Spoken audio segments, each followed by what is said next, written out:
Bem-vindo a mais um episódio do podcast, o podcast da Caixa Soluções de Segurança do Trabalho. Eu, Karine Rocha. E eu, Diego Moraes, hoje recebendo aqui o Dr. Marcelo Fisno. Galerinha, a gente vai falar sobre direito digital.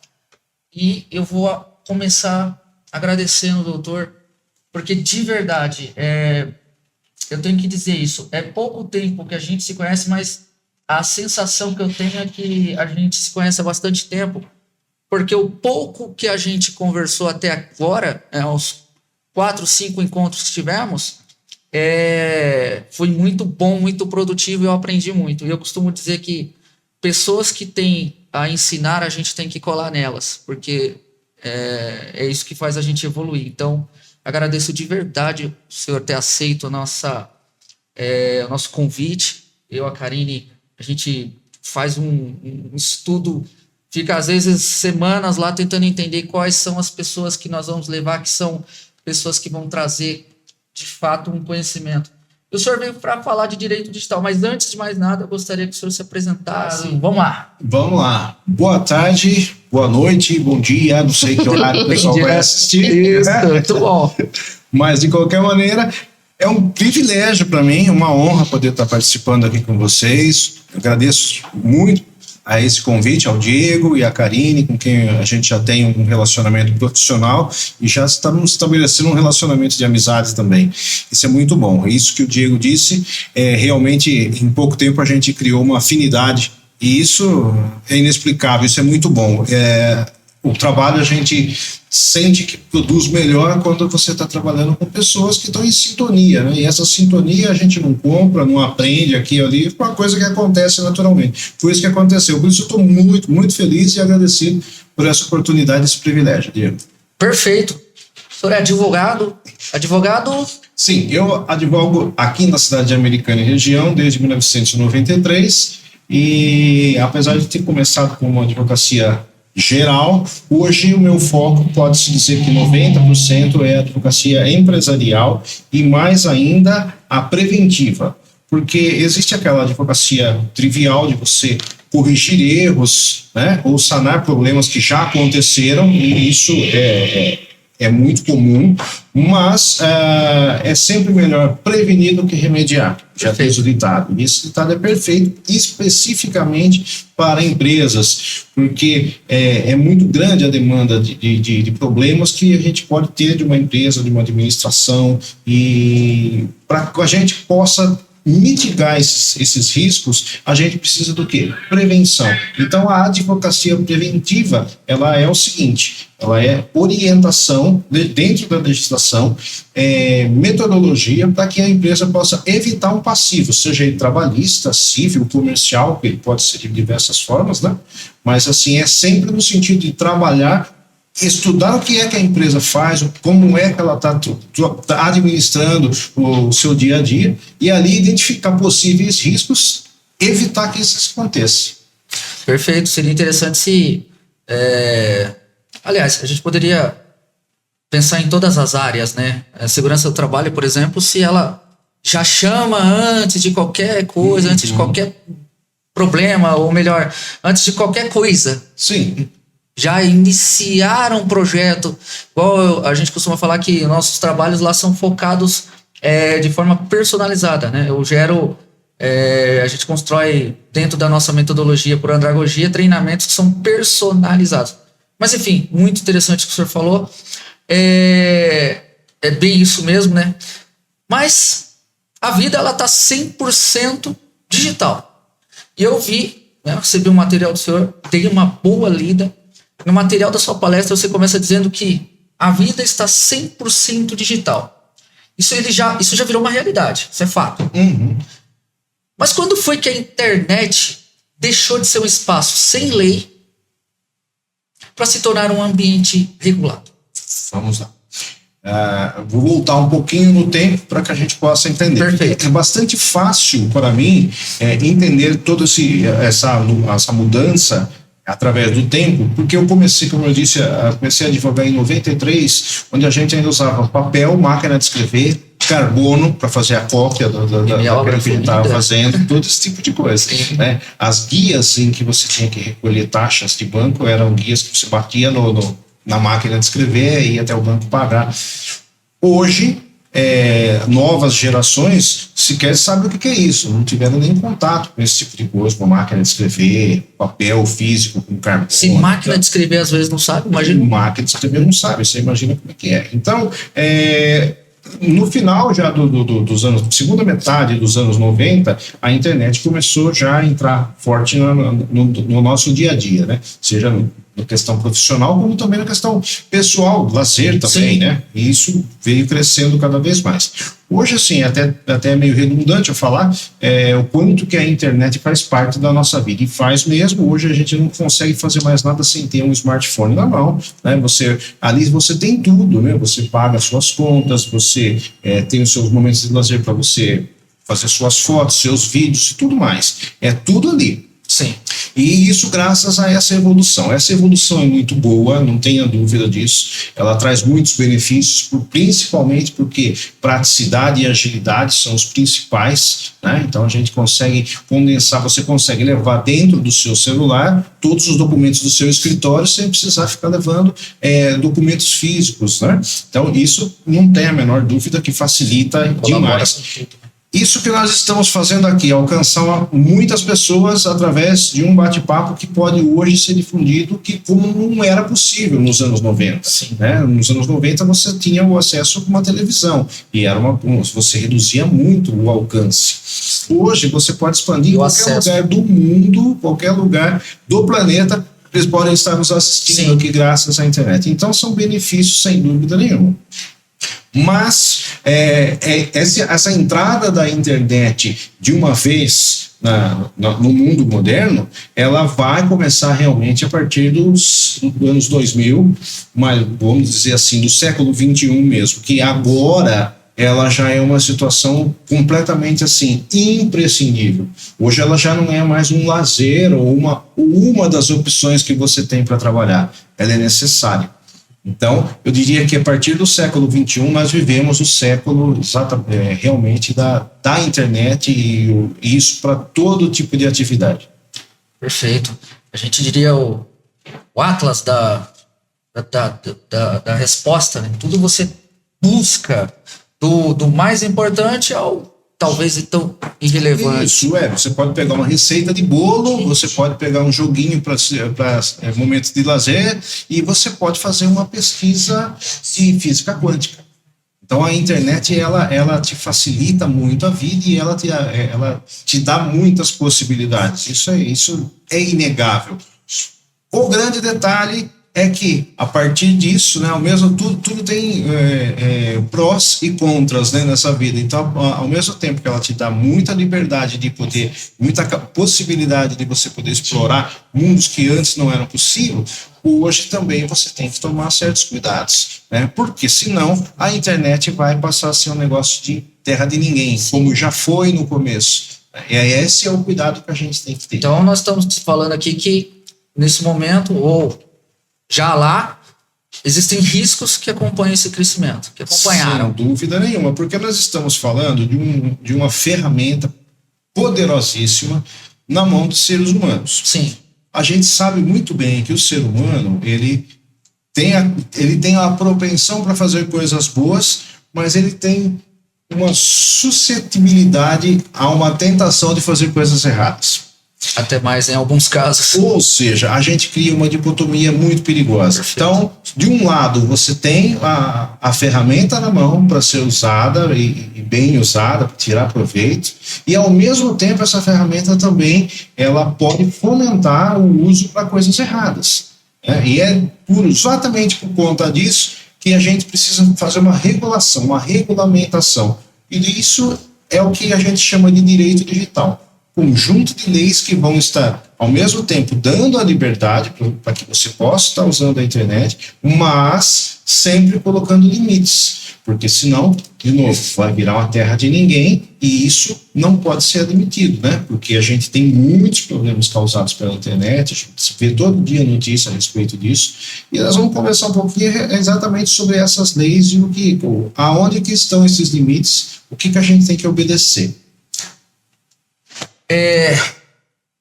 Tá, vamos deixar bem claro aqui, para quem está ouvindo nosso podcast. O que é direito digital de forma simples? O direito digital, ele é um conjunto de normas em que nós temos ali um misto de direito civil e também de direito o digital propriamente dito. Por que eu digo isso? Assim, quando você tem uma regulamentação para o dia a dia da nossa sociedade, a gente está falando de direito constitucional, direito civil. Nós vivemos num país que tem uma constituição, tem regras para ser seguidas. Nós temos um código civil que nós precisamos, que ele regulamenta as normas de conduta, né, do ser humano no dia a dia, até onde eu posso ir, o que é considerado como uma ofensa ou um dano causado a outra pessoa, e aí você vai ter regulamentações disso para você ter punições e até restituições. Ou seja, na nossa Constituição e no nosso Código Civil nós temos as normas de civilidade. Sim. A partir do momento que a nossa vida deixou de ser somente o dia a dia na relação interpessoal e de proximidade real, ela passou a ser agora também virtual, a gente precisa regular isso também. Porque antigamente, para a gente conversar, eu e você, a gente até poderia usar um telefone, mas para a gente fazer uma reunião, a gente tinha que chegar, marcar um horário num local e juntos a gente sentar e fazer uma reunião para discutir esse negócio. Hoje já isso não é imprescindível. É possível que eu esteja aqui em Americana e que você esteja executando um trabalho lá na Bahia. E a gente precisa decidir um assunto junto. Nós podemos, e precisa ser uma reunião. Nós podemos fazer uma reunião online. E a partir da pandemia isso se tornou algo muito... Sem dúvida, porque ao mesmo tempo que a pandemia trouxe o distanciamento social, aquilo obrigou a se achar uma ferramenta de que o mundo não pode parar. As nossas reuniões de trabalho, de negócio, não podem parar. Então, como que a gente vai fazer isso? A gente precisa achar uma solução. Então, a pandemia, eu acho que a palavra certa não é contribuiu, porque eu acho complicado a gente achar um ponto bom da pandemia, um ponto positivo na pandemia. Sim. Mas foi ela, sim, que talvez... Ela foi um start ali ela estimulou isso, né? Estimulou assim, olha, agora a gente tem que se virar. À medida que era a única possibilidade de manter distanciamento. Talvez seja isso. Eu acho que a gente aprendeu a se virar com a pandemia, né? E isso acaba sendo um resultado que hoje a gente colhe frutos positivos. Vou dar um exemplo. Sexta-feira da semana passada, eu tive uma audiência que era lá na Bahia, de um cliente, empresa daqui da nossa cidade. Você imagina se eu tivesse que fazer essa audiência, detalhe, às 8 horas da manhã em Salvador. Olha a logística que tinha que ser feita e o custo que esse meu cliente ia ter. Eu teria que ir um dia antes, teria que ficar em hotel. Se fosse um tempo atrás, você iria... Tinha que ser feito assim, você teria que fazer a viagem, o hotel. Sim. O gasto é absurdo para o cliente. Hoje, você resolve isso por uma videoconferência sem sair de casa. O doutor colocou um ponto interessante porque nos faz refletir de maneira, à medida que você pode perceber que coisas que antes eram, vamos dizer, não absurdas, mas não funciona, não tem como ser. Por exemplo, vou citar um exemplo mais dentro do meu mundo. Treinamento. Uhum. Eu não sou cético, não pensem que eu sou cético, não é isso, mas eu acredito que determinados treinamentos normativos, eu estou falando aqui da segurança do trabalho, eles precisam ser presenciais à medida que eu vou trabalhar com um indivíduo dentro de máquinas, com atividades de altura.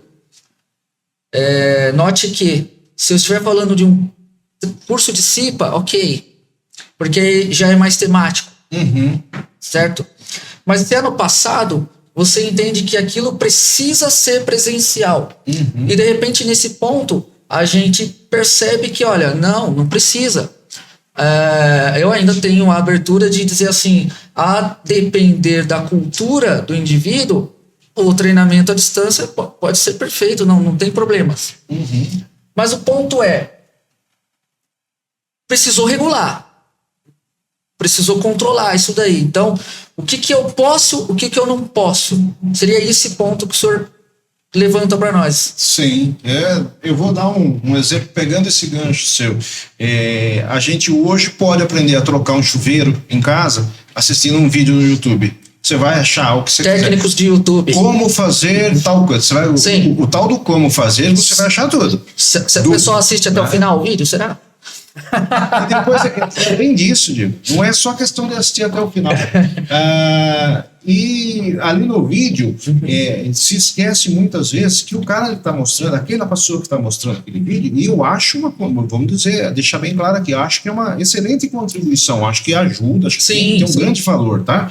Mas aquela pessoa que está ensinando ali no vídeo trocar o chuveiro é uma pessoa que está habituada a fazer aquilo lá. O risco dessa camarada tomar um choque ou fazer algo errado é muito pequeno. Então, a hora que tem os pormenores. A pessoa, a hora que assiste aquele vídeo, ela fala assim, nossa, mas é super simples, eu mesmo vou fazer então. Vou fazer. Tem os pormenores, né? E tem sempre pormenores. É por isso que isso que você está dizendo é muito importante da gente ressaltar. Que apesar de toda a facilidade que a internet nos traz, e essa questão de comunicação à distância, seja com um vídeo ao vivo ou gravado, nada substitui a conversa interpessoal, o relacionamento próximo, né? E você ter um técnico que está ali trocando o seu chuveiro na sua casa ainda é o melhor negócio para evitar um problema. Desculpa, cara, tem um ponto que é interessante aí. Ela ia perguntar e eu já mas tem um ponto interessante que o doutor colocou, que é o seguinte. A gente falou técnico de YouTube, por exemplo. Mas veja, aquela pessoa que está ensinando, ela é competente, então isso também precisaria ser regulado. Eu falo competente à medida que ele ele é um técnico em manutenção, de fato. Excelente ponto, porque nós vamos tratar disso já. Aqui tá no nosso roteiro aqui da nossa conversa. Perfeito. Que é a regulamentação da profissão do influenciador digital, uma novidade que a lei está trazendo. Perfeito. Doutor, e qual o objetivo principal? O objetivo principal do direito digital, eu diria que é exatamente evitar que a liberdade que a internet te dá, ela passe a ser uma coisa prejudicial. Ou seja, criar limites. Você tem uma liberdade de usar a internet como você quiser, você pode fazer ali a sua rede social. É engraçado que é um debate muito pouco colocado em pauta, o fato de que para você ter uma conta em rede social, seja no Instagram, Facebook, qualquer coisa do gênero, você não precisa colocar ali o seu CPF, você pode criar à vontade. Basta você ter um e-mail, tá? Mas o e-mail também pode ser um e-mail que não tem nada a ver, que não identifica a pessoa e tal. Esse é um debate que precisa crescer. Isso é uma coisa que me incomoda um pouco, porque o que a gente vê é que essa liberdade tamanha de você poder criar uma conta fake e ali você falar os mais perversos absurdos. A própria Constituição veda isso. Então, mas hoje o grande problema, e respondendo o que a Karine falou, para que essa lei, para que a lei do direito digital ela serve então? É para que a gente não tenha que somente remediar a lei que nós temos, a lei civil que nós temos e até direito do consumidor, que também está englobado nisso aqui, são leis que vão te dar o direito de você ser ressarcido por um dano que você teve. E não existe, na verdade, uma regulamentação que fala, olha, não é possível mais você avançar a tal ponto, você só pode ir até um limite. E aí a gente já entrou exatamente nas leis propriamente ditas, que são o Marco Civil da Internet, Lei 12.965 de 2014. E o que é o Marco Civil? O Marco Civil ele é a regulamentação do uso de internet e de uma forma assim, a garantir para o cidadão a liberdade de expressão. Então nós temos o Marco Civil te garante que você pode se expressar, você não pode ser impedido de expressar a sua opinião, seja por qualquer razão ou opinião, ou por questão racial, ou por questão religiosa, enfim, ele garante o acesso a todas as pessoas, que é isso que eu estava falando, qualquer pessoa pode criar uma conta. O que acontece? Quando isso foi colocado lá em 2014, ainda estava tudo muito novo. E como toda lei que é nova e toda situação nova que a sociedade, a gente tem que se adaptar e vai ter que, a gente vai identificar os erros errando. Né? E vai ponderando a partir daí. É ali que a gente vai começar a entender aonde que é necessário a gente mexer, o que está necessário a gente conversar, debater mais aqui, para que a gente não... Porque começou a surgir problemas. Foi isso que aconteceu. Tanto que em 2018 foi criada então a LGPD, que passa a entrar em vigor em 2020, mas é a Lei 13.709 de 2018, Lei Geral de Proteção de Dados. O que essa LGPD faz? Ela veio como uma contramedida ao Marco Civil. Se o Marco Civil lá atrás, em 2014, deu liberdade para você ter todo espaço de expressão sem nenhum limite, a LGPD já veio trazer limites, entendeu? Ela já veio obrigando transparência no uso da internet. Você pode usar, mas você tem limites, tem transparências. E como é que a gente consegue regulamentar ou segurar o ímpeto do ser humano? Só com punição, só com multa. Então a LGPD, além de aquilo que você, até onde você pode ir, ela diz que se você ultrapassar aquele limite, você também vai responder e vai ter multas por conta disso. E tem multas pesadas, tá? No caso de empresas, a multa normalmente ela vai chegar a 2% do faturamento da empresa, com um teto de 50 milhões por infração. Quer dizer, que não quer dizer que uma empresa pode responder por mais de 50 milhões? Pode. Se ela tiver mais que uma infração, ela pode. A cada infração pode ir até 50 milhões de reais. E o que são essas infrações? Desde uma venda, As infrações por conta de empresa, elas são, na maioria, por uso indevido de imagem ou divulgação não autorizada de dados. E isso é bem complicado. Isso é bastante complicado, porque a LGPD fala proteção de dados. E nós temos aí que fazer uma diferenciação. Nós temos dados pessoais e dados sensíveis, que são os que mais são suscetíveis de você ser punido se você divulgar. Vamos lá, dados pessoais. O dado pessoal, eu vim aqui, oi Diego, eu estou aqui pedir um emprego para você aqui na sua empresa, você vai me dar esse emprego. Você vai me dar o emprego, tal, o que você vai? Eu vou te passar os meus dados. Eu vou te passar o meu nome completo, o meu CPF, meu RG, o número da minha carteira de trabalho, eu vou te passar o meu endereço com CEP, eu vou te passar o meu e-mail, eu vou te passar o meu celular com o meu WhatsApp. São dados. São dados pessoais. Você é responsável por isso. Porque o que a lei protege... eu vou tratar esses. Exato. O que é tratar dados? É você estar de posse desses meus dados. Então, vamos explicar para que o pessoal consiga entender de uma forma bem simples. Você está com os meus dados agora, que eu sou seu funcionário, passei esses seus dados. Bom, de posse desses meus dados, o que você vai fazer com eles? Eu vou fazer o seu registro aqui na empresa. Eu vou, por exemplo, se a empresa tem um convênio de saúde, eu vou passar esses dados para a empresa do convênio de saúde, eu vou passar isso daqui para a empresa do Vale Alimentação. Sim. Ou seja, você está com todos esses dados, e são dados assim, pessoais, que você vai ter que fazer isso daí. Para que você faça isso e não tenha nenhum problema, a gente precisa trocar um documento que chama termo de autorização.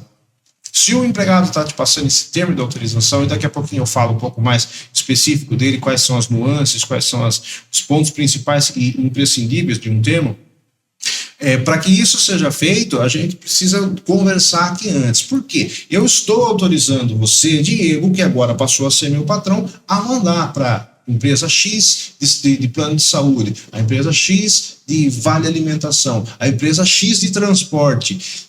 Essas são coisas que a gente precisa, você vai precisar, e só que você precisa ter esses dados. Esses são dados pessoais, os que eu falei. Agora, a coisa fica um pouco mais complicada quando a gente fala de dados sensíveis. Esses realmente têm que ser muito cuidados para não ser divulgados. Os dados sensíveis são principalmente, tá? São vários, mas eu vou falar os principais, que assim, que está no dia a dia, que é uma empresa, por exemplo, não pode divulgar isso do funcionário, que é a raça por conta de preconceito, tá? Preferência sexual, também por conta de preconceito.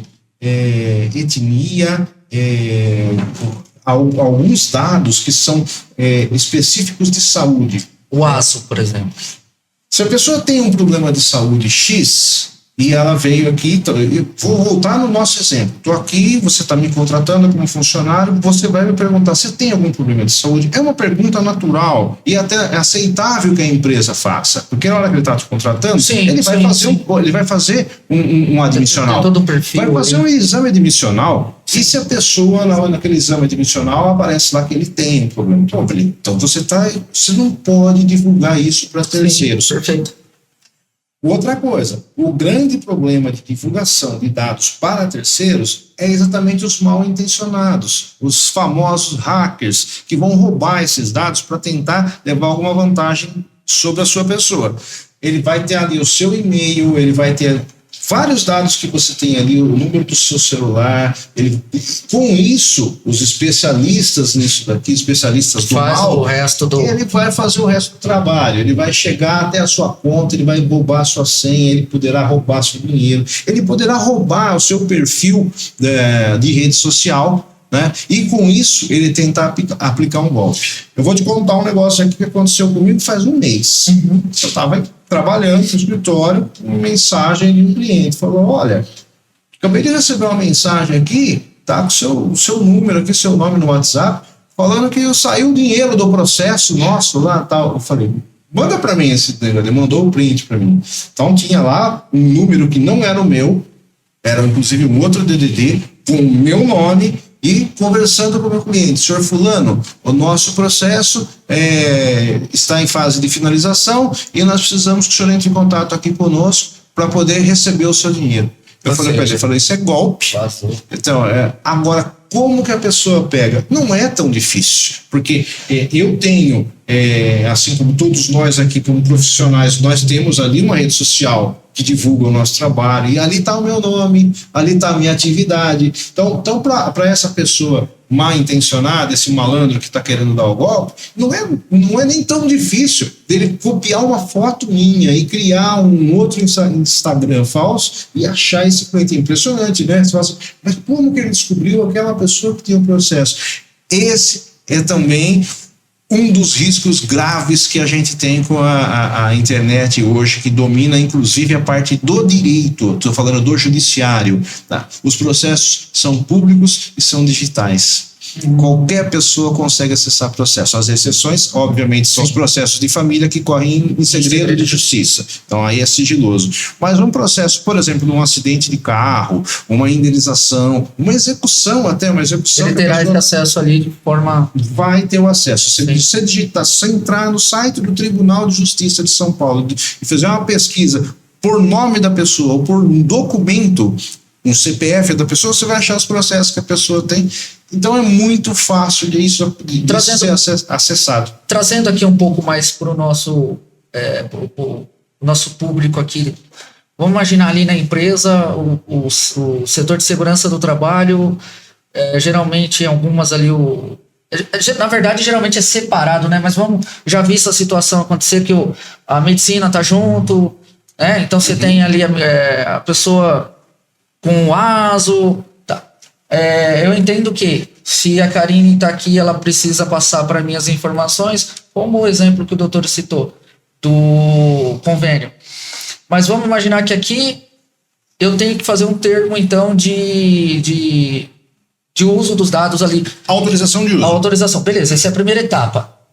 Sim. Então, a partir daqui, então eu tenho que ter vamos dizer assim, uma sequência, um método, né? um procedimento que determina como os próximos são passados. Vou dar um exemplo. Ela manda as informações para mim, eu não compartilho com mais ninguém dentro do meu setor. No meu setor é trabalhado aqui. Se eu for contratar o doutor, por exemplo, tem que haver também uma forma disso ser cuidado, correto? Ou a partir daqui, eu como empregador que tenho que garantir. Você tem que garantir como empregador. Eu vou dar um exemplo que eu acho que vai facilitar essa compreensão e vai ser uma resposta para a sua pergunta. Quando uma empresa está fazendo, agora vou sair da contratação e vamos sair para o dia a dia normal da empresa. Se a empresa está fazendo um evento, tá? Vamos dizer uma festa, uma confraternização com os funcionários. E se a empresa tirar fotos onde aparecem esses funcionários e divulgar isso na rede social, ela poderá ter problema.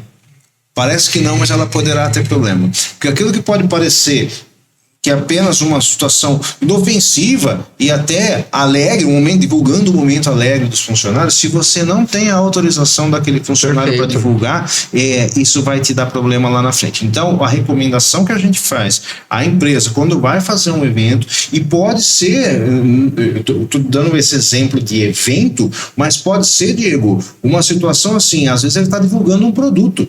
A empresa está divulgando um produto e ele coloca 3, 4 funcionários no lado daquela máquina que ele acabou de criar.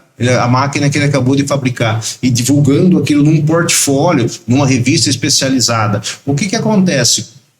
Se isso acontecer, você tem que estar respaldado com o termo de autorização. É isso que a LGPD mais pega no pé. Para você divulgar imagens, porque os dados que a gente fala aqui também está englobado em imagem. Para você divulgar as imagens, você precisa ter a autorização para tal.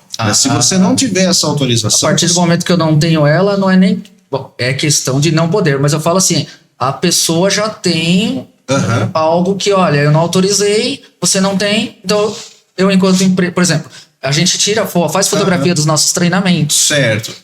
Então, a partir do momento que eu não tenho esse documento... Você pode ter problema lá na frente. Sim. Eu vou te dar um exemplo. E é recente que saiu agora numa decisão judicial. A justiça condenou uma empresa, o empregado entrou, é um ex-funcionário, tá? É um ex-funcionário, ele já saiu da empresa há alguns anos e ele entrou com um processo exatamente porque a empresa, na sua rede social, divulgou uma imagem que ele aparece e ele entrou na justiça e falou, eu não autorizei divulgar essa minha imagem. E a justiça deu ganho de causa para ele. A empresa vai ter que indenizá-lo, porque ela não tinha autorização.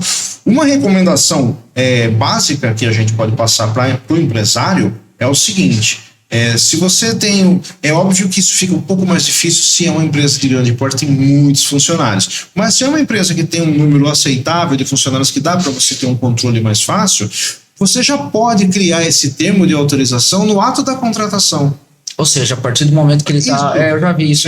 Você é contratado e fala, olha, nós temos aqui, por política, que você nos autoriza a divulgar aqui os seus dados e a sua imagem, porque às vezes a gente faz alguma foto aqui, num evento, para divulgação de um produto, e você pode aparecer na foto. Você está de acordo? Ah, estou de acordo. Se o termo de autorização tiver todos os requisitos que a lei manda, está resolvido. Aí esse cara não vai poder reclamar lá na frente que usaram a minha foto sem minha autorização. Não usou, você autorizou sim, está aqui a autorização. Esse é o respaldo para a empresa.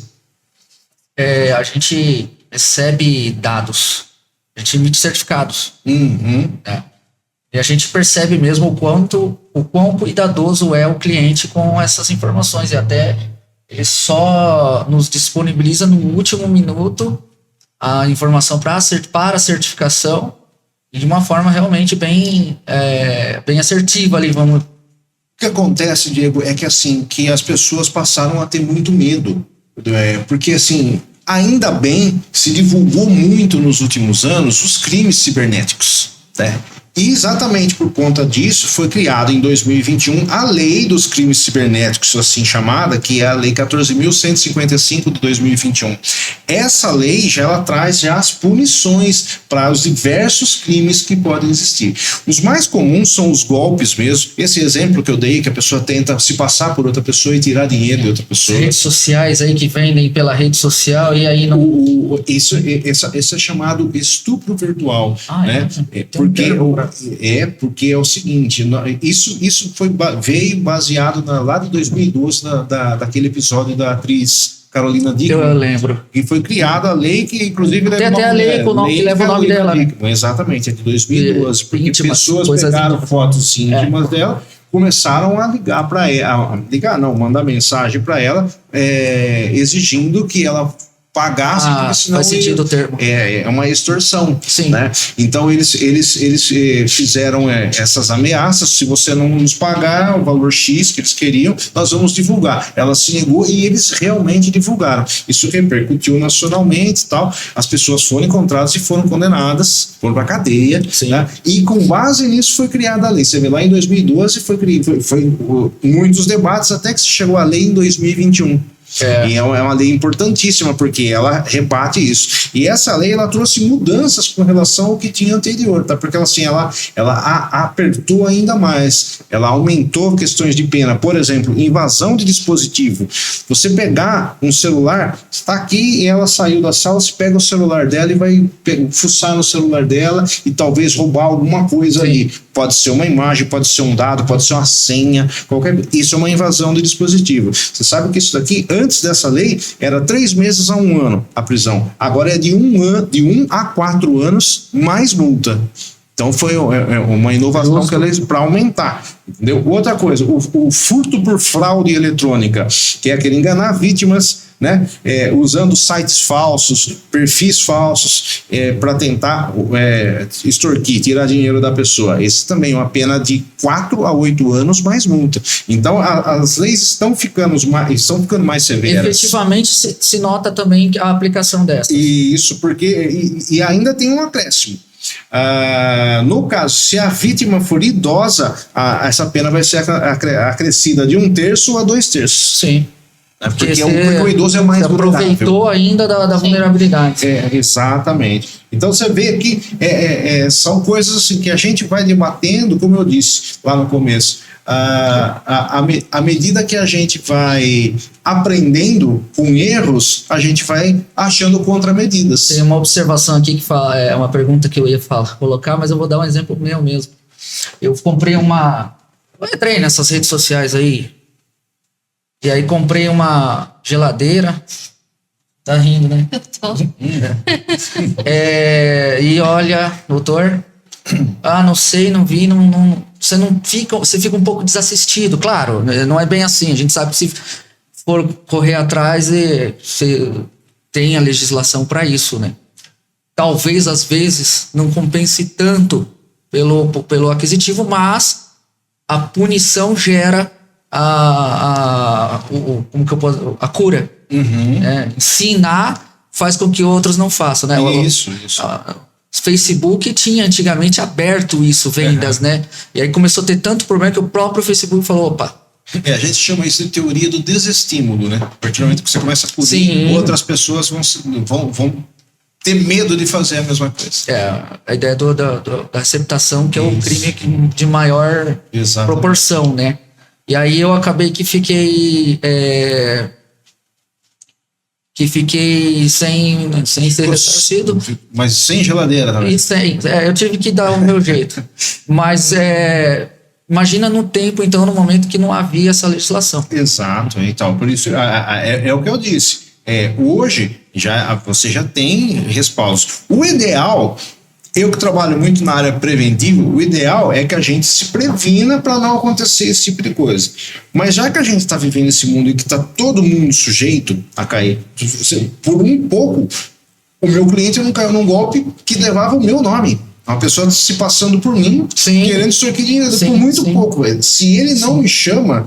ainda bem que ele teve esse cuidado, ele me chamou e falou... Ainda que o doutor que tem essa expertise, né? Você pega uma pessoa mais ingênua, um aposentado que está recebendo ali um... Já era. Aí é interessante que ele colocou lá de um terço. Mas isso tem muito. Essa vulnerabilidade da pessoa idosa. Desconhecimento do mundo digital acaba gerando. A gente tem assim, os números são assustadores, né?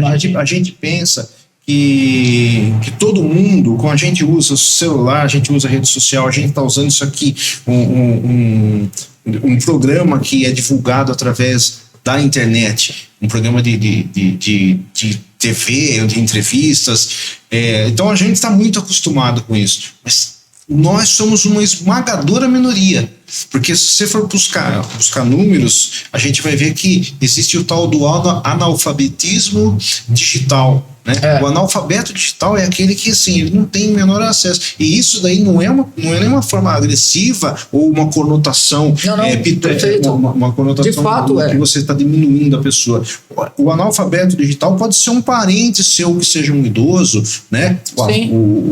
Aquele avôzinho que não consegue mesmo mexer Se a gente sair das regiões de centros e for para os interiores da vida, e a depender das condições de renda per capita da região, enfim, Nordeste, alguns pontos, uma ou outra pessoa que tem ali o acesso a um aparelho telefone. Exato. E essa pessoa que vai ter o acesso ao telefone não necessariamente também vai ter acesso às redes. Exato. Nós moramos numa região privilegiada, nós temos acesso fácil de internet. A partir do momento que você vem trazendo para os centros, ainda você tem ali... Tem essa facilidade, né? Mas isso não é a realidade geral. E tem as pessoas que se deixam levar também, né? Tinha um delegado amigo que ele falava assim, que é a pessoa que também quer se dar bem, mas se deixa levar pela possibilidade de fazer uma compra boa ali no Instagram da vida. Veja bem, o ser humano ele é pego pela vaidade e pela ganância, né? Infelizmente. E eu digo ser humano, não estou apontando o dedo para ninguém. Isso daí na verdade é a nossa natureza que é falha. Então, quando você tenta ganhar a pessoa com uma sedução de alguma coisa que ele tá, ou tenta enganá-lo que ele vai levar uma vantagem, aquilo você já tem metade do caminho andado para você enganar aquela pessoa e levá-la a essa ilusão, né? Vender essa ilusão. Doutor, o que um termo de autorização ele precisa ter para ser validado? Sim, isso é uma excelente pergunta, porque o termo de autorização não é simplesmente um documento que tem o nome, a pessoa, fulano de tal, autorizo a usar a minha imagem, não é assim. Para que ele tenha validade, né, assim, para que você não tenha problemas, para que se lá na frente essa pessoa reclamar alguma coisa, você esteja respaldado com esse documento, a lei fala de uma série de coisas, tá? Então é bom a gente deixar claro o seguinte: o que é a imagem, uma foto ou uma obra de arte, uma música, uma poesia, qualquer coisa. Isso aqui, esse programa que nós estamos gravando, isso aqui é uma obra, tá? Uma obra de audiovisual. Sim. Certo? Isso aqui alguém é dono disso aqui. Sim. Não pode simplesmente alguém pegar isso aqui e sair vendendo isso daqui, ganhar dinheiro, sem falar com quem é aquela pessoa que tem o direito autoral daquilo. Então vamos lá, o direito de imagem então pertence à pessoa, isso daí está na Constituição, tá? Artigo 5º e artigo 20, até o artigo 20 é assim, direito da pessoa, Constituição Federal, tá? Sobre a sua representação física, seja uma imagem, seja um vídeo, foto, enfim. A pessoa que fez aquela foto ou aquele vídeo, nosso colega que está nos filmando, ele tem o direito autoral daquilo. O que é o direito autoral? Ele que captou aquelas imagens, ele que tornou capaz que aquilo se tornasse visível para outras pessoas. Então ele tem o direito autoral. Esse direito autoral, ele pode ceder esse direito autoral. Agora, o direito de imagem, ele é pessoal. Então, voltar naquele exemplo daquele, a empresa fez a foto da festa e tem ali os funcionários. Aqueles funcionários, eles têm um direito pessoal da imagem deles. Para que a empresa não tenha problema, ela tem que ter um termo de autorização. Algumas situações são isentas, tá? Por exemplo, se o cunho for jornalístico, tá? Aí, no caso, você não vai precisar. Vou dar um exemplo aqui. Então, a pessoa está passando ali na rua e aconteceu um acidente de moto ali naquela hora e a pessoa pega e filma aquilo lá. É muito comum a gente ver isso toda hora, né? Nas redes sociais. Perfeito. A pessoa pegou, filmou aquele acidente lá, aquela correria, isso. Pois é, quando ela deveria socorrer, ela... Mas às vezes já está até o resgate e ela está filmando mais porque é um pouco de curiosidade, misto de coisas assim, de sentimentos assim. Mas ela filmou aquilo lá e divulgou na rede social dela, aquilo não tem direito de imagem, porque é considerado como finalidade jornalística, ainda que a pessoa não seja um jornalista profissional, porque é uma informação que ela está passando. Ó, pessoal, cuidado aqui na rua tal, que aconteceu um acidente, quem for passar por aqui, evite essa rua. Isso daí pode servir até para resolver problemas estruturais. Pode até ajudar, sem dúvida nenhuma. Agora, uso publicitário sem autorização. Aquele exemplo de novo do funcionário que está do lado do produto da empresa. Então, a empresa aqui faz máquina, essa empresa aqui ele trabalha numa empresa automotiva. Então, a empresa vai tirar a foto do carro, que é o lançamento, o novo carro aqui da empresa X. E ele está ali do lado daquele carro, o funcionário na foto. Aquilo tem que ter uma autorização. Muito bem, agora você me perguntou o que é que a autorização tem que ter. Aí nós temos um checklist de termos aqui para essa autorização. Primeira coisa, a qualificação completa. E quando eu digo qualificação completa, eu sempre oriento os meus clientes a que seja o mais completo possível. Então, nós estamos falando de nome completo da pessoa, com a grafia correta. Tem que tomar bastante cuidado com isso, tá? Porque tem nomes que às vezes o meu sobrenome ele é com ZZ, e às vezes tem gente que escreve com um Z só. Isso pode dar problema, tá? Tecnicamente falando. Então você tem que observar bem a grafia correta do nome. Então essa é a primeira coisa, o nome. Estado civil, profissão, endereço completo com CEP, e-mail, sim, porque hoje em dia todo mundo tem um e-mail. Quem não tem, corre fazer um, porque você vai precisar se identificar. Esse é o endereço. Esse é o seu endereço. Você vai precisar hoje, você tem que se identificar por meios eletrônicos, sim, pelo GovBR, carteira de identidade digital, a CNH tem que ser digital. Sim. Se você não tiver um e-mail, corre fazer, senão você está fora do mundo, né? Infelizmente é isso, você tem que fazer. Então, essa qualificação é o primeiro item. E você viu que tem vários subitens. Tem que ser a qualificação bem completa da pessoa, tá? Segundo, finalidade específica. Isso tem que estar na autorização. Eu autorizo o Diego a usar uma imagem, a minha imagem, para o quê? Para o quê? Entendeu? Para publicação no site, para divulgação em portfólio, para publicação numa revista especializada tal, para publicação na rede social, qual? Instagram, LinkedIn, Facebook, etc. Então, tem que ter esse para. Então, a finalidade. Então, recapitulando, qualificação, segundo, finalidade. Terceiro item, o prazo de vigência. Você tem que autorizar que aquela imagem pode ser usada por 5 anos, por exemplo. Olha, nos próximos 5 anos você pode usar, eu estou autorizando isso daqui. Ou, eu autorizo, mas autorizo por 1 ano só. Ou eu autorizo por tempo indeterminado. Tá escrito, mas tem que estar ali. Claro. Isso tem que ser claro. Ou você limita esse tempo, ou você torna ele ilimitado, mas tem que ter essa clareza. É um item que é imprescindível.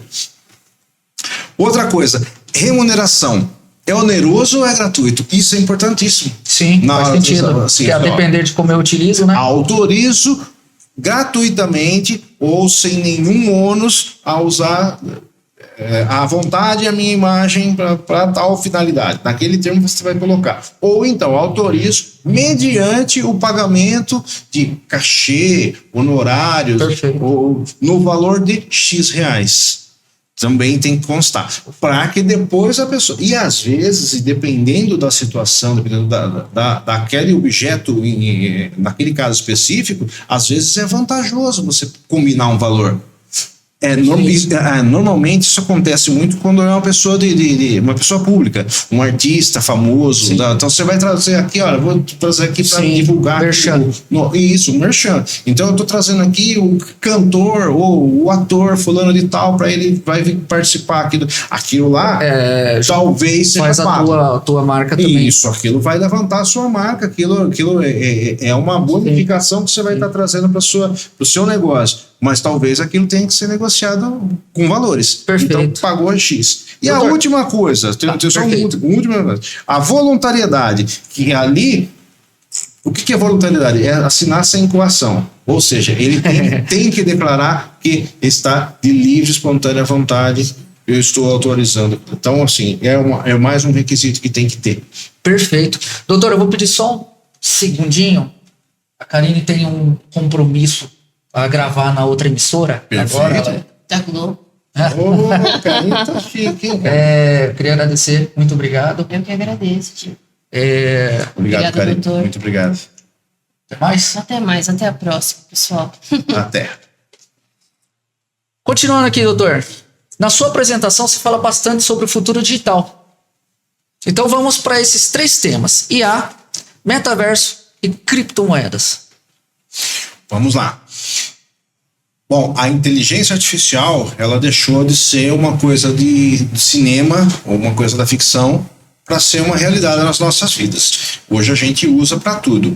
E existe assim, ainda existe um certo debate, um certo receio de pessoas achando que, tentando de certa forma demonizar o uso da IA. O uso da IA não é diferente do você usar uma faca. Na mão do açougueiro, ele vai tirar o melhor pedaço de filé para você. Na mão do maníaco, você sabe muito bem o que ele pode fazer. Então, na verdade, assim, demonizar o uso de inteligência artificial, na verdade, você está tirando o corpo fora da culpa de quem usa, né? Sim. Então, não é a inteligência artificial por si só. Pelo menos até o momento não está provado isso. Ela ainda não tem vida própria. E tomara que não tenha, né? Tomara a Deus que não tenha. Ela tem que ser usada como algo para somar, não para substituir, né, senhor? Como De foi certa maneira. Como foi quando surgiu a calculadora. Não é muito mais fácil você fazer cálculos complexos usando uma calculadora do que você fazer a mão? Sim, claro, não é muito facilitar. Não é muito mais fácil você levar a informação através de uma onda de rádio, você falar aqui, a pessoa ouvindo a quilômetros de distância está ouvindo e recebendo essa informação? Estou falando rádio, de TV. Sim. Isso porque quando surgiram rádio e TV, houve também uma comoção geral assim de pessoas mais velhas que também tinham esse receio. Isso daí é uma coisa meio do demônio. Como que pode dessa caixinha estar saindo voz? Parece brincadeira isso aí, mas acontecia, né? E hoje o que eu vejo assim, a IA faz parte da nossa vida e ela deve ser bem usada. Eu acho que bem utilizada dá para tirar muito proveito. Não tenho dúvida nenhuma que muita gente mal intencionada vai usar para o lado mal. Como eu disse, como você pode usar a faca. Sim. Então é assim que é o mundo que a gente vive, infelizmente, né? Mas felizmente há aquelas pessoas que vão se beneficiar do uso da inteligência artificial. Hoje ela já faz parte, por exemplo, do dia a dia de um escritório de advocacia. E o judiciário usa isso, tá? É bom que se diga. O judiciário hoje, quando você entra com um recurso para o Tribunal Superior, não é mais feita a triagem por pessoas. Ela é feita pela IA. A IA identifica se aquele recurso faz sentido. Ele tem procedência ou não, senão ele já barra... Otimiza o processo para a burocratização, né? Tá. Não sei se é o termo correto, mas... É isso sim, ganhar tempo, né? Agilizar, tal, produtividade. Produtividade, né? Perfeito. Agora, do escritório... Tirar qualidade também. Nos escritórios de advocacia é a mesma coisa. Sim. O que me causa bastante espécie é o seguinte, Diego. A inteligência artificial, ela facilita tanto a nossa vida que ela nos leva a ser preguiçosos. E a preguiça intelectual é o que mais me assusta. Eu tenho visto muito isso, porque as pessoas estão deixando de pensar. Sim. Elas querem que a IA pense por ela. Então, o que acontece, e a gente tem visto muito, é que tem muito caso que a pessoa pega e faz um processo usando inteligência artificial e aquilo acaba chegando na mão do juiz e o juiz rejeita aquilo lá exatamente por esse motivo. E fala, isso aqui foi feito por inteligência artificial, melhore na próxima vez. Dessa vez está indeferido. Isso está acontecendo, tá? Isso não é coisa da... Ainda é filosófico, não pode ser brincadeira. matemático, né? Pois é. Daqui uns dias vai ter a frase vai ser IA pensa, logo eu existo. Aí não Então, dá, né? Aí não dá. Aí é o que eu estou dizendo. Assim, o lado negativo que a gente pode ter, eu acho que é esse, tá? A questão da preguiça intelectual é terrível. Eu sou da época, eu já disse que a gente usava máquina de escrever, então a gente tinha que ler muito e escrever muito. Hoje... O que te faz pensar, né? Pensar e criar e ter um arcabouço mais robusto até para se justificar em qualquer área. Sim. Eu costumo dizer para os meus alunos, eu falo, viu, quanto mais você treina, quanto mais você lê, quanto mais você estuda, mais roda de amigos você pode ter. Isso. Porque você consegue concatenar qualquer informação, você consegue conversar sobre qualquer assunto, enfim. Sem dúvida nenhuma. A gente tá vivendo uma era em que é tudo muito rápido e a gente quer que seja assim. Eu construo alguns materiais usando inteligência, eu não vou... Mas por quê? Porque eu preciso otimizar. Agora, eu pegar esses materiais e não ler... E não trabalhá-los, aí seria esse é o grande problema. Eu acho que assim, é o que a gente tem contar que ela não acerta em tudo, né? Ela pode errar, e o que acontece? A gente confiar demais de que ela vai te entregar um trabalho pronto, você potencializa o risco de você estar colocando alguma coisa errada ali, né? Então, o que a gente precisa ter é um cuidado ainda redobrado de que você vai ter que ler aquilo que ela gerou para você antes de você levar isso adiante. Porque antes a gente escrevia, no que você mesmo está escrevendo, você está pensando, você já está fazendo uma revisão prévia. É aquilo que você está escrevendo, você já está pensando naquilo. Eu toco violão, né? E eu gostava no começo, eu tenho um problema de memorizar a letra. Se eu canto a música, eu ainda não memorizo. Sabe como que eu memorizava? Escrevendo. Sim. Então, quando eu escrevo ela, aí eu tendo a memorizar melhor. Ou seja, é o trabalho que a gente tem que fazer de fato. Doutor, para quem está ouvindo e quer tomar uma atitude, o que fazer hoje?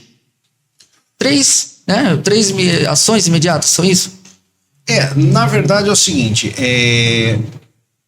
o que a gente precisa entender é que a internet não é terra sem lei, existe a lei sim, e a gente tem que aceitar isso como uma forma de respeito pelo outro. O que eu quero dizer com isso? Quando você está fazendo uso da internet, você não está fazendo só para você. Você não está tirando uma foto para você colocar no seu porta-retrato ali no seu quarto para você ver. Você está colocando uma foto, seja de pessoas, lugares, paisagens, objetos, o que for, você está colocando aquilo, levando adiante, você está levando para outras pessoas. Esse é o cuidado que você tem que ter. Até que ponto você acha que é interessante você mostrar aquilo? Aquela foto, aquela coisa, aquele produto. Tudo bem, como eu disse, tem fins jornalísticos, educativos, você pode estar realmente fazendo coisas que estão assim, beneficiando, né, aquela pessoa, aquele leitor que vai alcançar aquela imagem. E às vezes não. Às vezes você está fazendo uso da internet para expressar alguma coisa que pode ser errada. Esse é o cuidado que tem que ter. É você limitar o seu desejo, o seu instinto, às vezes incontrolável, de sair divulgando tudo aquilo que você pensa. Porque o mundo não pensa como eu. Eu tenho meus pensamentos, eu tenho os meus gostos, eu tenho a minha visão. A gente percebe isso quando você faz uma publicação numa rede social. Exato. E você publica e às vezes não está nem preparado para o que vem. Porque o que acontece? A internet, de uma forma geral, ela permite você divulgar ali as suas imagens, as suas ideias, mas ela permite que outras pessoas façam uma coisa que é ao mesmo tempo bacana, legal, Sim. perigosíssimo. Vaidades. Que é comentários. Entendeu? E aí é onde que pode. A gente que trabalha bastante com segurança do trabalho, com até a NR1 que a gente discute bastante junto, um dos itens que a gente debate bastante é exatamente a proteção da imagem da empresa. E isso por quê? Porque antigamente era muito difícil se divulgar a público uma irregularidade. Hoje não. Hoje qualquer tipo de irregularidade, se a pessoa colocar ali no Instagram dela, aquilo toma uma proporção dali gera comentários. Esses comentários podem estar denegrindo e trazendo um prejuízo terrível para a pessoa, para a empresa, entendeu? E não é traduzido, né? Exato. Então, não se está vendo o que de fato não está analisando. Fica igual essas mídias, esses sensacionalismos. E não te dá oportunidade, e muitas vezes nem te dá oportunidade. Só que nisso já foi a imagem.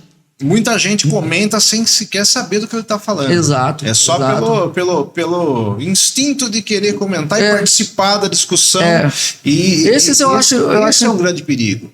É um grande perigo. Embora a gente tenha a capacidade de discernir, esse comentário é um comentário que não vale nem a pena eu perder tempo, tal. O grande problema é que essa imagem maculada que fica de uma pessoa ou de uma empresa até, ela é irreversível com comentários. Muitas vezes o comentário pode destruir uma carreira. Não tem o caso do Neymar? Não sei se pode... Não sei nem se pode citar o nome do rapaz, mas o que aconteceu? Perdeu o contrato com uma empresa de... Sim. Depois ficou comprovado que não era fato, então e tem outros tantos cases aí de empresas que estão perdendo seu público por conta de um episódio em que pessoas vão lá e comentam, tomam uma proporção tal que a imagem fica negativa, e aí ele perde cliente, ele perde fornecedor e ele pode ir à ruína. Então esse é o grande grande importância que a gente tem que dar para essa lei da internet é que você tem sim a liberdade de usar, mas você tem que ter discernimento nesse uso para você não prejudicar outras pessoas e saber que se tiver ser prejudicado, se você prejudicar, você poderá responder por isso. E de contrapartida também você saber usar à medida que você também se resguarde. Então, por exemplo, eu como empresa, eu ter todo o processo, todo o procedimento, protocolo, termos o termo que o senhor citou para o uso da imagem, eu enquanto empresa, correto? Então, tanto a pessoa que tem que saber utilizar, quanto quem vai utilizar. Certo, perfeito. Como correto. Fazemos. É isso mesmo. Doutor, olha, o tempo nosso, infelizmente, não é o longo o suficiente para a gente debater. Eu acho que a gente ficaria mais algumas horas aqui. Sim. Isso são termos, quando a gente fala de legislação, são muito filosóficos, né? São muitas vezes interpretativos, ainda que a gente sabe que está descrito, mas tem muita coisa que daria para se aprender muito. Mas eu acredito que a gente conseguiu colocar o essencial aqui, né? Assim, que existem leis, sim. Acho que esse é o título da nossa conversa aqui. A internet está aí, mas cuidado, existem leis por trás disso, né? Para proteger. Perfeito, pessoal. Eu queria agradecer o Dr. Marcelo. Doutor, como que a gente encontra o senhor, a empresa do senhor? Sim, no meu Instagram eu acho que é o meio mais fácil, tá? Com @friso_jurídico. O friso é com 2 Z's, ZZ. Friso_jurídico é o jeito mais fácil. Nas questões mais profissionais a gente tem o LinkedIn também, mas ali pelo próprio bio já vai te encaminhar. Na própria bio do Instagram já encaminha. O senhor gostaria de deixar uma mensagem aí para o nosso público? Sim. Bom, antes de eu deixar a mensagem, mais uma vez eu quero agradecer muito por essa oportunidade, é um privilégio estar aqui contigo, você sabe do carinho que eu tenho contigo muito obrigado. E é uma honra para mim poder participar aqui. A mensagem que eu gostaria de deixar, eu quero me basear em Mateus, capítulo 7, versículo 12, que ali tem toda a regra de conduta conforme as palavras do próprio Jesus Cristo. Faça para os outros aquilo que você gostaria que fizessem para você. Justo, perfeito. Não são exatamente essas as palavras, mas essa é a ideia. Tudo se baseia no respeito. Você tratando as pessoas com respeito, fazendo para elas aquilo que você gostaria que elas fizessem para você, tratando-as como você gostaria que elas o tratassem, você elimina qualquer risco de você fazer uma ofensa ou causar um dano para o outro. O respeito acima de tudo. E para isso está a legislação, para nos Exatamente. nortear dessa maneira. Muito obrigado. Fechamos assim, então, mais um episódio do podcast. Obrigado por estar com a gente e até o próximo. Um abraço. Até mais. Muito obrigado.